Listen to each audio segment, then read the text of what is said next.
how do you live on an inconsistent income, especially in a culture like today where we're so used to paychecks that come in every 2 weeks and they're very predictable.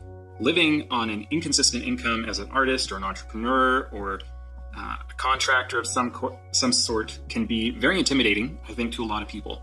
And we have 3 strategies that we use because that's our life. That's all we've ever known as a married couple, is this very 8.5 years of no regular paycheck, no salary. How do you do that? How do you survive like that? We have 3 strategies that we use to make it not scary, so that it doesn't have to be this. It actually can be very stable, right? Yeah, it can be very stable if you're doing it right. Instead of riding this wave of, feast and famine, there's ways to stabilize it out, and we do that in 3 different ways. So way number 1 is? So living below your means. And for the first stretch, as you're trying to get a business started, trying to get things going, you just have to tighten your belt a bit and just... you really don't know what you're going to be making yet, right? You might get a $10,000 contract in your first month and think, wow, we're going to, this is great. And then for 3 months you get nothing or something, that'd be a bad scenario. But things like that can happen. So you need to tighten your belt and live well below your means. Until it's really proven true, right? And being careful you don't get a really good paying job and then assume that's going to be what's going to. And being very conservative as you up how much of your paycheck you're willing to spend, right? How much you get paid, how much of that you're willing to spend. You need to be very conservative as you move forward with that. So that leads us into strategy number 2 that we use, which is... So this one is huge as far as creating that stability, and it's really taking the average of what you make in a year on an average year, or what you are thinking is a really good potential, like not just a guess, but like a really good potential, and you divide that by 12, and then that becomes your monthly income. So then you live on that regardless of what you're bringing in the month. Your budget stays exactly the same every month, right? And so that means it's really important as someone with an inconsistent, contract-based or whatever it is income, where you just don't know month to month, week to week what it's going to be, to track your numbers. You need to be very good at accounting, or very, very regular and consistent with your accounting, so that at the end of the year, you can look at those numbers, put it into a spreadsheet, and average them. And go, what did I average make a month? And then look at which months were better, which seasons were better. Was it the first part of the year? Was it the summer? And then you can kind of start to get an idea when the income's coming in and what you need to do.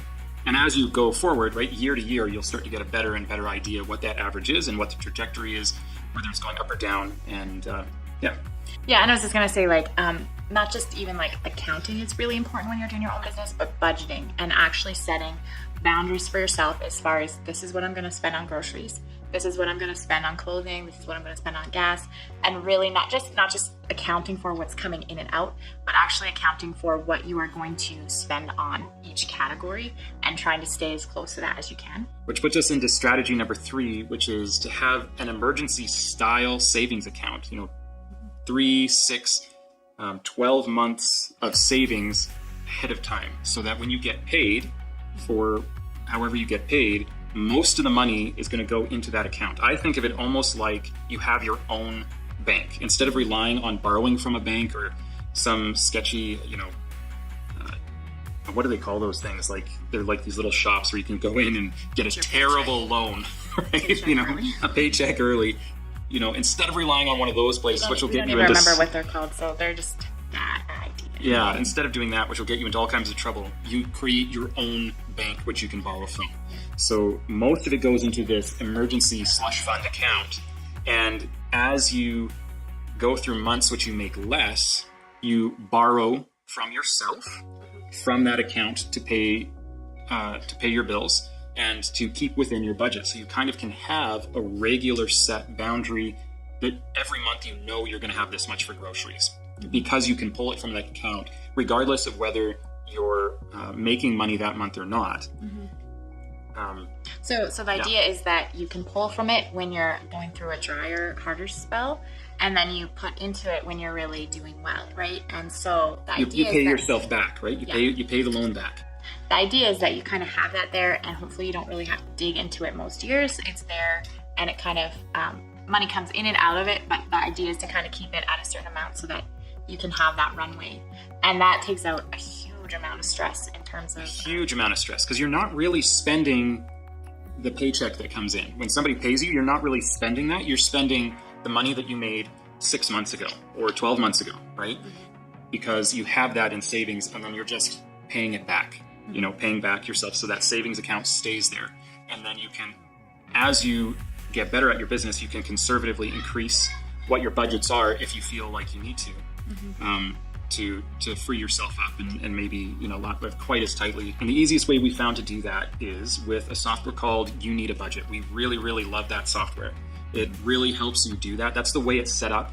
It's perfect for entrepreneurs, artists, people who have inconsistent incomes, because that has that slush fund, that emergency fund concept built into the software. It's essentially like you're saving things forward, right? So when you don't spend it, it saves forward. Yeah, that's huge. Every budget category becomes a savings account, which you could do in a spreadsheet. I could put that together, but it would be a pain. It would be a real pain, and I'd be constantly worried that I'd be messing it up somewhere. But it does that all for you. It's a fantastic piece of software. I think it's about $100 a year to have access to that, and that seems kind of steep at one sense, but really it can save you a lot of money and a lot of heartache. It's totally worth it. I'll try and find a link and put it in the description below. Well, the reality is that it's such a good budgeting software that I think it's like $7-8 a month. So it's really easy to save that in a month if you're keeping track of your money, of where it's going. Yeah. Oh yeah.